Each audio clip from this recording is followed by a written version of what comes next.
যে 5 বিষয় কাউকে বলবেন না।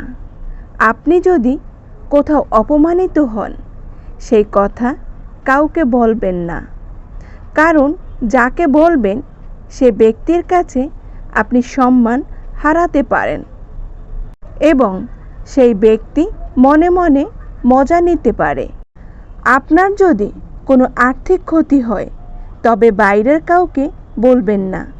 যাকে বলবেন তার থেকে তো সাহায্য পাবেনই না, বরং সেই মানুষটি আপনার সাথে দূরত্ব বাড়িয়ে দিতে পারে, কারণ সে মানুষটি চিন্তা করতে পারে সে তো এখন আর্থিক ক্ষতির সম্মুখীন, তাই আমার কাছে টাকা ধার চাইতে পারে।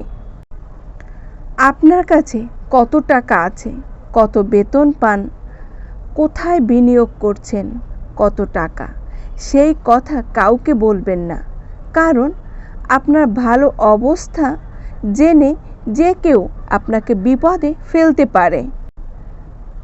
আপনার পরিবারের যে কোনো গোপন কথা আপনি বাইরের কাউকে শেয়ার করবেন না, সেক্ষেত্রে সেই ব্যক্তি আপনার গোপন কথা ছড়িয়ে সমস্যা তৈরি করতে পারে। ভবিষ্যতের লক্ষ্য বা পরিকল্পনা কাউকে বলবেন না, এতে লক্ষ্য পূরণ আপনার স্পৃহা নষ্ট হয়ে যেতে পারে বা আপনার বিরুদ্ধে কেউ ষড়যন্ত্রে লিপ্ত হতে পারে।